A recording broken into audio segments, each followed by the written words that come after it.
After going unsolved for decades. This is an incredible breakthrough for law enforcement. A game changer when it comes to prosecuting cold cases. We're now seeing arrests and convictions in Colorado murder cases. It was incredibly satisfying to put handcuffs on the individual. That certainly was the nail that led to his conviction. How this new technique is bringing closure to families and justice to victims. So this is CSI meets Ancestry.com? It really is. I mean, and when you say it that way, that's exactly what happens. This is Cold No More, how genetic genealogy is helping solve Colorado's cold cases.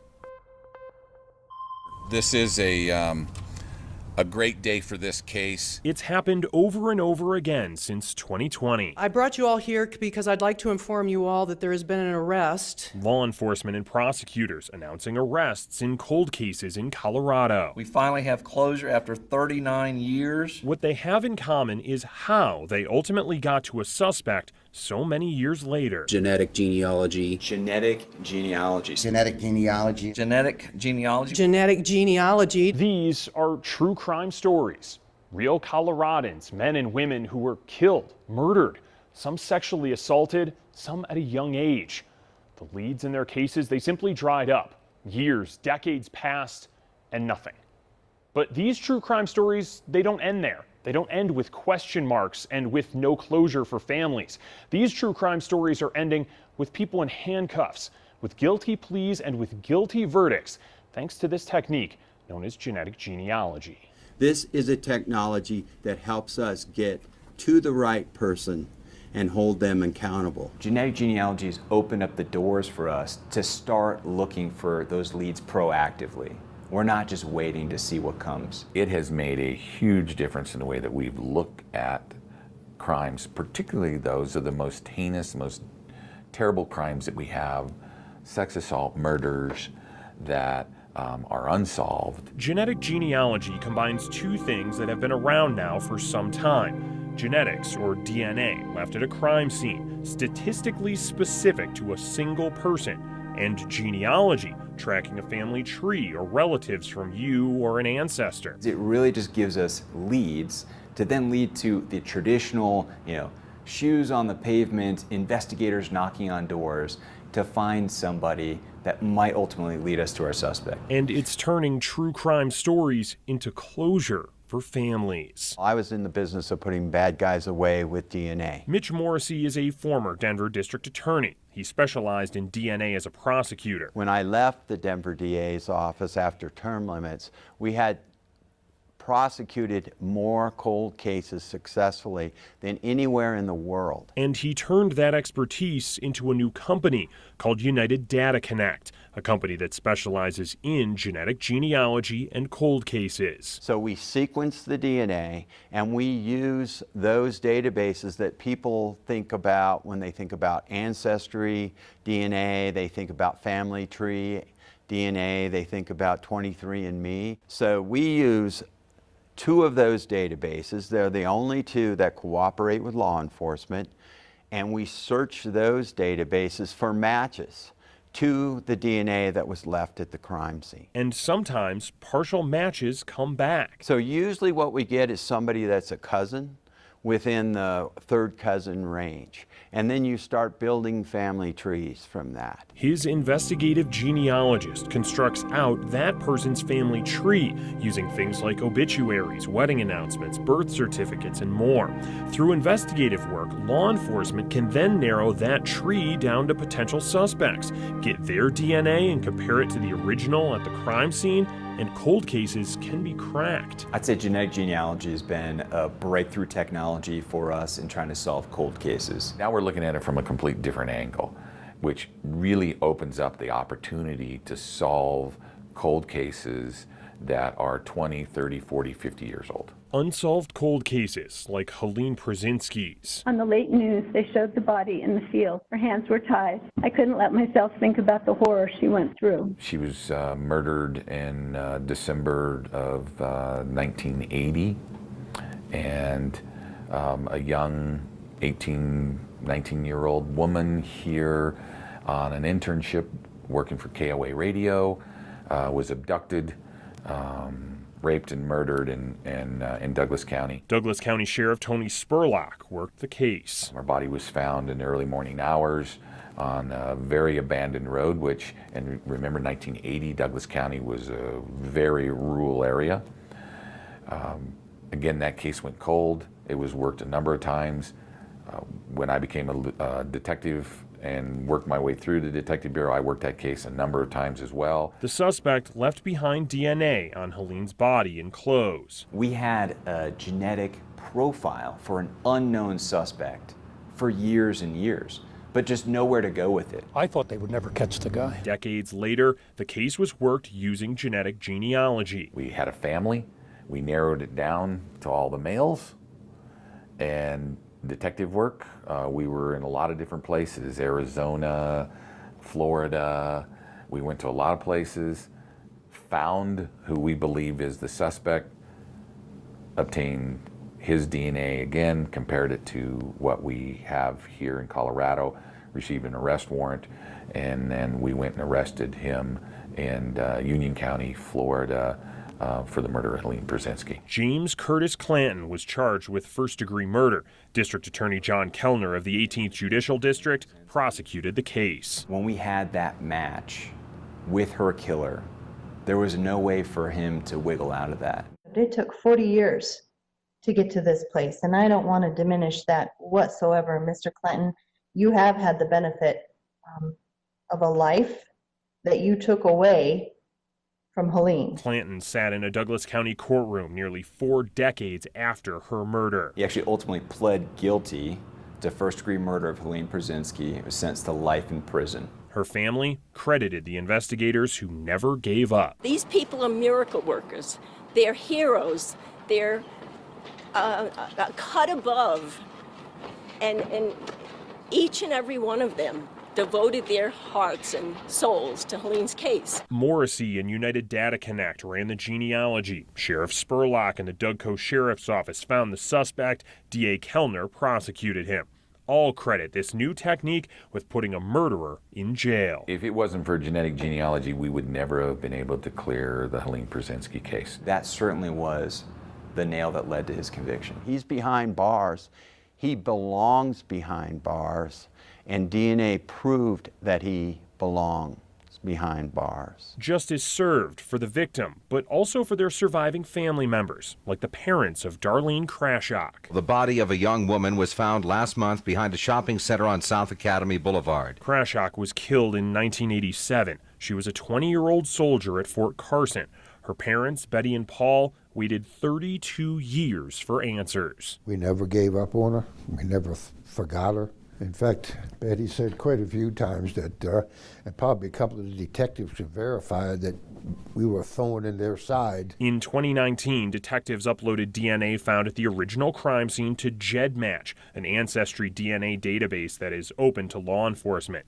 Working from a second and third cousin, a genealogist built a tree that led investigators to Michael White, who had been assigned to Fort Carson in 1987. Colorado Springs police were able to get a DNA sample from White off a cup he used at a restaurant. His DNA was consistent with the killer. For once, I didn't have anything to say. I couldn't, I don't know what, we just looked at each other and hugged and cried. White was arrested and charged with first-degree murder. He was found guilty and sentenced to life in prison for killing Darlene. She can have peace now, because she'll know that we'll have a certain amount of peace. We'll have closure. Coming up, case after case cracked using genetic genealogy. The double murder of 2 women in Breckenridge, to the Colorado businessman shot in his own home, and how a can of Coke led to a man in handcuffs 40 years later.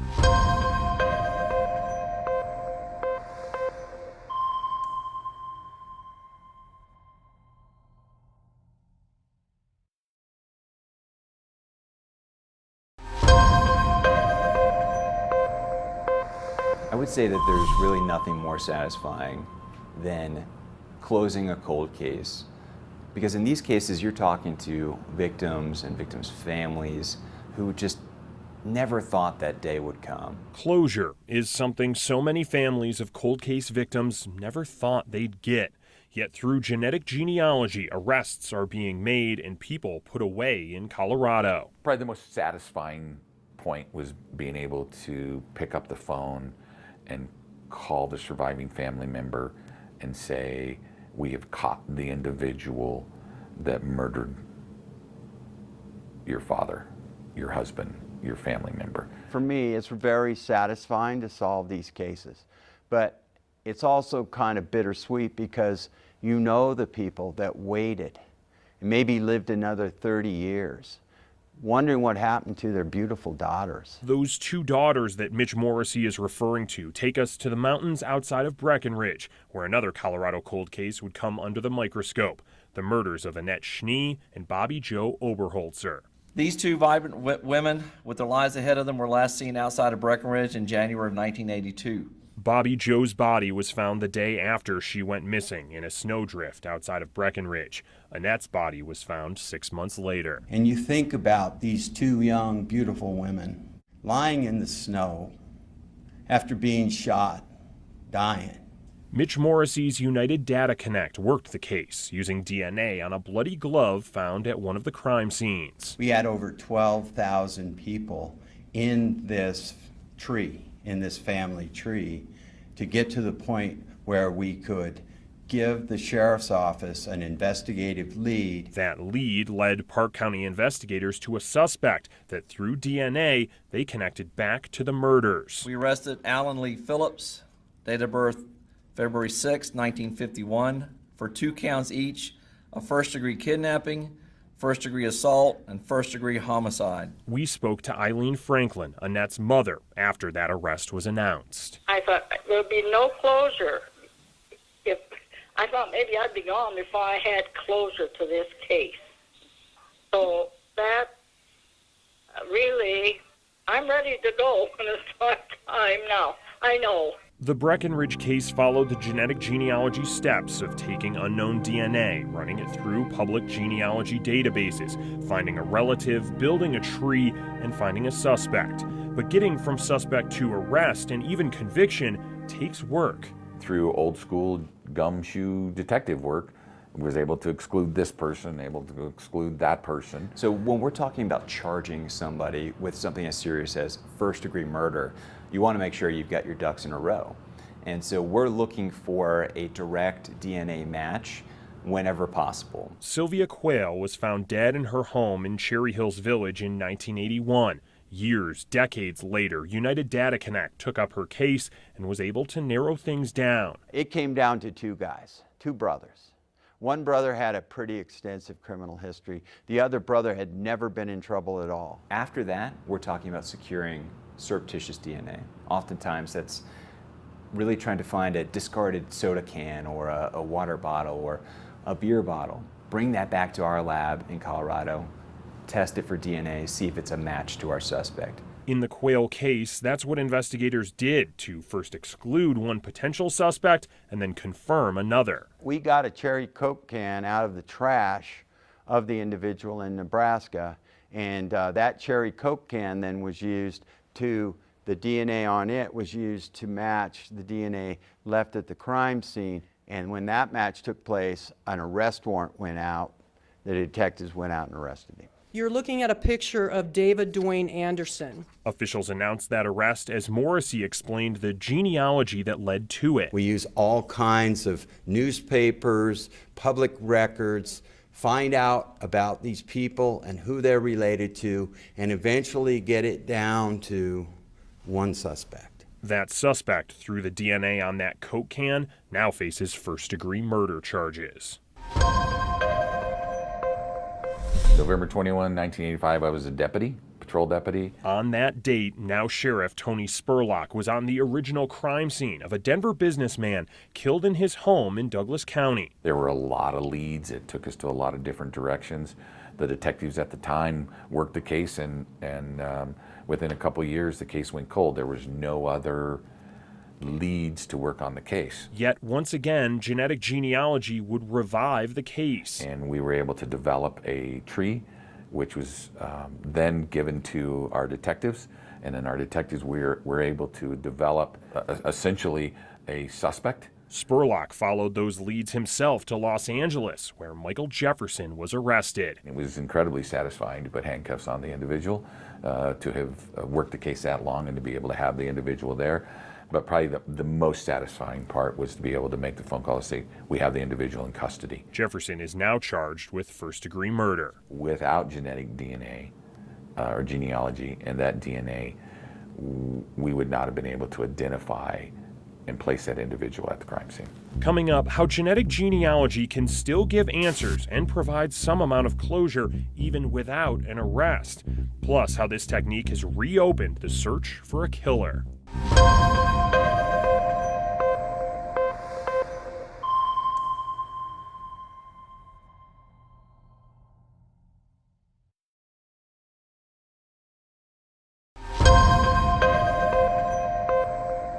Time and time again, we're having success finding suspects that we ordinarily would not have been led to. Over the past several months, law enforcement has been finding more and more success using the technique known as genetic genealogy to identify a suspect and help crack several Colorado cold cases.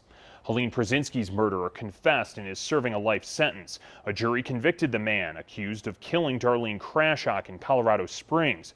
A discarded can of Coke led to the arrest of a suspected killer in Cherry Hills Village, and a suspect is in custody charged with a double murder in Breckenridge. Forensic genetic genealogy can also help investigators identify a suspect in a cold case even after they've died, like the case of Jeannie Moore. Jeannie Moore's body was found murdered up in Genesee Park on August 30th of 1981. She had been kidnapped while hitchhiking to work. DNA was left at the crime scene. She was partially disrobed. She'd been beaten with a rock to death up in Genesee Park. It was semen that was found, sperm that was found on her clothing. That was sequenced by Mitch Morrissey's company, United Data Connect. A family tree was built in reverse, and that ultimately pointed to a suspect, Donald Perea. Through that background and history and research in him, we were able to determine that he died of health reasons back in 2012. Mr. Perea had died, but we contacted his daughter. She gave us a DNA sample. We were able to prove statistically that he was the killer. A cold case solved, though the suspect couldn't answer for his crimes. I think I said, you know, God took this guy before we could get him and before we could give these families answers. The same happened in the 1996 case of Tangi Sims. She was murdered up in Aurora. Her body was found in an alley. And along with a lot of blood, because she was brutally stabbed, probably somewhere else, and dumped, they found a single source sample that didn't match her that was male. Blood. Decades later, genetic genealogy would find a first cousin. Investigators took it from there. Found out that the person we were looking for's name was Mr. Blackman. Mr. Blackman was dead. But the trail of that case didn't end there. Investigators asked a close family member to provide their DNA. Mr. Bachman's daughter gave us a sample, and we were able to conclude that, yes, even though he's dead, he's the person responsible for killing Miss Sims. According to those who use it, genetic genealogy doesn't even need to lead to a suspect in order for it to be successful.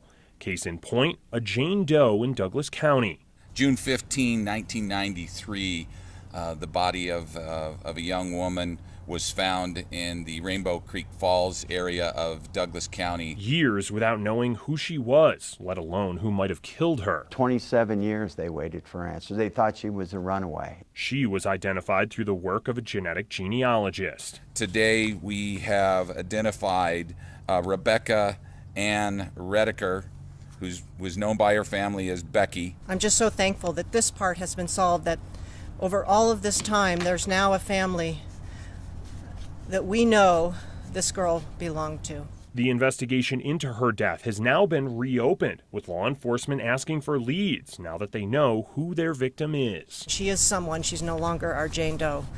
So thank God for that.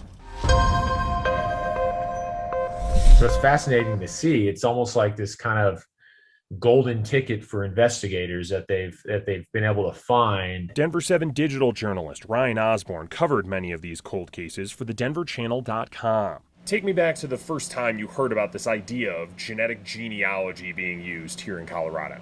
The only place I had seen that was with the Golden State Killer case in California, which had happened, I think, a year before. So this has all been in the last 3 years. So once that case in California came about and investigators all over the country were able to realize, hey, we could take this DNA that we already have and enter it in these public genetic genealogy ancestry websites, and you might get a hit. You might not, but you might get one. And then if you could kind of build these family trees backwards to the suspect, you'll have your suspects. That led to multiple stories of arrests in these cold cases. How did it snowball from there here in Colorado? There's a few in 2019, and then there was even more in 2020, even during the pandemic. And I think beginning of this year, you're seeing 4, 5, 6. Anytime there's a cold case that has been solved, it's more than likely going to be solved through genetic genealogy.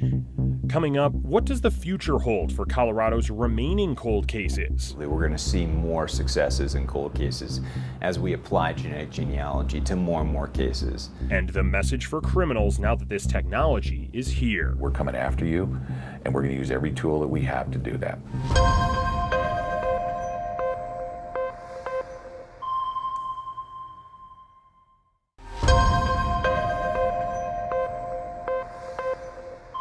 This is the man that killed this victim some nearly 40 years ago. With the success of genetic genealogy, the next question becomes, where does it go from here? If this technology will get better, it will get more sensitive, and it will get cheaper. It's been very successful already. I only see that getting better, especially as we learn more about how to use it, how to hone in on who those relatives might be, and then get us ultimately to a suspect. I see it being utilized in the future on cases that are immediately happening, where we have the opportunity to both run against CODIS, but also run genetic genealogy background investigations. And steps are being taken to solve even more cold cases in Colorado. District Attorney Kellner in the 18th Judicial District has their own cold case unit with an assigned prosecutor. Sheriff Spurlock in Douglas County started a cold case review team and hired his own investigative genetic genealogist. Often, leads go away, the investigations go cold. And now we can prevent some of that from going cold because we have another tool that will allow us to take that next step. Both have strong messages to those who have committed crimes and think they've gotten away with them. I think our work in genetic genealogy should absolutely send a message to anybody out there who thinks they've evaded justice for many, many years, because we're going to keep on working these cases and we're going to find them eventually. If you're going to commit these types of crimes, you need to understand right now that we're coming after you, and we're going to use every tool that we have to do that. This one included. This one included. The suspects facing charges in these cases are all considered innocent until proven guilty. According to the Colorado Bureau of Investigation, there are still over 1,000 documented unsolved cold cases in the state of Colorado. Law enforcement and prosecutors hope the success of genetic genealogy can continue so even more of those cases can become cold no more. I'm Jason Grenauer. Good night.